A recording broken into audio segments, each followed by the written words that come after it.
Здравствуйте, здравствуйте, всем привет!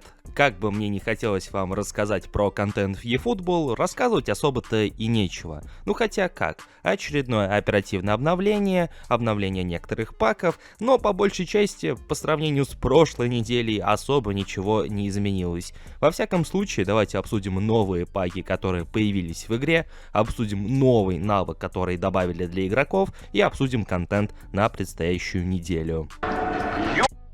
Рот этого казино, А на PlayRock с нулевой комиссией на пополнение Steam злиться не придется. К слову, PlayRock — это топовый маркетплейс, где ты найдешь сотни игр, донат, ключи, предметы и все это по самым выгодным ценам. Удобные способы оплаты, быстрая выдача и круглосуточная поддержка по любым вопросам. Метовые паки в eFootball продолжают появляться, и чтобы быть готовым к очередному эпику или бигтайму, можно закупиться монетами по выгодным ценам, так еще и со скидкой. Выбираем любой понравившийся нам вариант, оплачиваем его удобным способом по карте или СБП, и товар спустя минуту уже у нас. PlayRock, здесь есть все, что нужно геймеру. 1000 товаров по низким ценам и пополнение Steam без комиссии по моему промокоду. Ссылка в описании. Наконец-таки после зимнего отпуска возвращается и Лига Чемпионов, а вместе с ней и соответствующие паки с лучшими игроками прошедшей, уже даже позапрошлой недели Лиги Чемпионской. Поэтому, помимо привычного пака «Команда недели», мы также получили набор из 11 футболистов по итогам матчей ЛЧ. И вот вы знаете, вот такое происходит крайне редко, но как будто бы обычная команда недели по чемпионатам получилась даже поинтереснее Лиги Чемпионского пака, хотя зачастую бывает ровно наоборот. Но, тем не менее, для фри-то-плейщиков, для фанатов команды недели, в принципе, можно отметить интересных футболистов и там, и здесь. Например, в Лиге Чемпионов это новая карточка Фрэнки де Йонга, 100 пунктов рейтинга, конечно, звезд с неба не хватает, но, в принципе, неплохой такой дирижер в центр поля. Также это возвращение как и на поле, так и в игру Габриэля Жезуса в качестве оттягивающегося форварда, хотя те же цифры скорости и реализации, ну, как будто бы посредственные. Но сам факт, что Жезус вернулся. Ну и, наверное, новая карточка Винисиуса Джуниора. Конечно, это не самая его сильная версия из команды недели, но если вы играете в игру относительно недавно, у вас нет предыдущих карточек Винисиуса,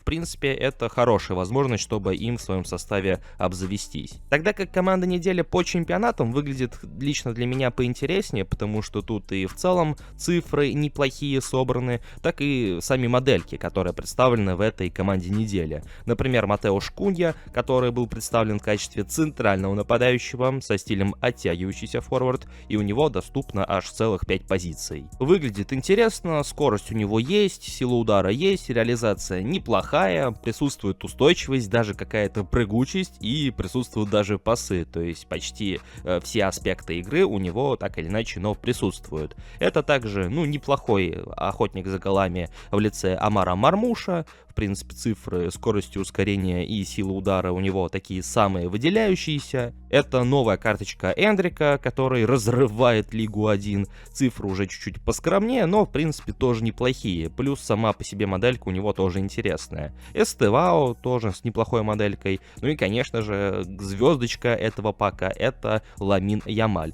Правда, в виде правого нападающего, без даже проставленной наполовину позиции оттянутого форварда, поэтому максимум только на фланге. И вот знаете, за сутки до оперативного обновления я еще сидел и думал, какой же эпический пак на этот раз выкатят Konami. Но, по сути, они переиграли меня и, возможно, всех тех, кто ждали эпиков именно в четверг, и вместо этого выкатили Showtime пак с действующими футболистами и так называемыми магнетическими ногами, то есть ногами-магнитами. То есть вместе с этим паком, вместе с этими футболистами в игре появился и соответствующий навык, который называется ноги-магниты. Но это дословно. Если же обращаться к варианту, который непосредственно фигурирует в игре, это магнит в ногах. Исходя из описания этого навыка, мы можем подчеркнуть следующее, то есть он повышает способность игрока удерживать мяч во время владения в зависимости от количества соперников, которые окружают футболиста с мячом, и, как уточняет игра, максимум до 4 соперников. Грубо говоря, мяч буквально приклеивается к футболисту, который вместе с ним вводится, у которого имеется этот навык. Не знаю, на самом деле выглядит не очень хорошо, потому что у нас и без того немало навыков, которые,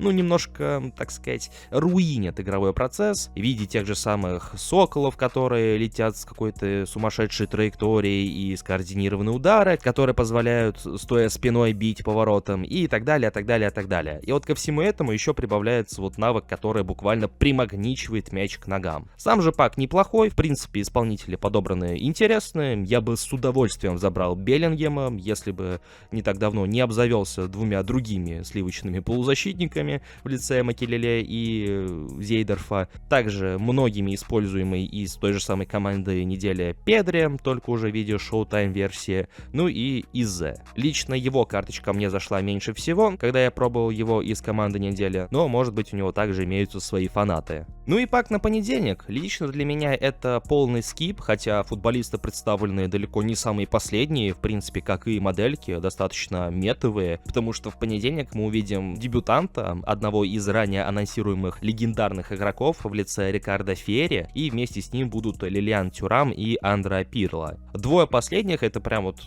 такая вот жемчужина этого пака, и если идти в него, то только за этими двумя. Но при условии, что вы не обзавелись Тюрамом из Барселоны, который был в первой половине сезона, и у вас нет его предыдущих карточек, будучи там правым защитником, обороняющимся. Андреа Пирло, в принципе, добротный вариант, и я уже давным-давно хотел бы им обзавестись, но, опять же, как я упоминал ранее, лично у меня центр полузащиты полностью забит до отказа, поэтому, я, наверное, воздержусь и пока что буду копить на что-то более интересное. Ну а что насчет вас? Будете ли вы крутить этот пак или же пак с новыми шоу-таймами? Обо всем этом и не только пишите в комментариях.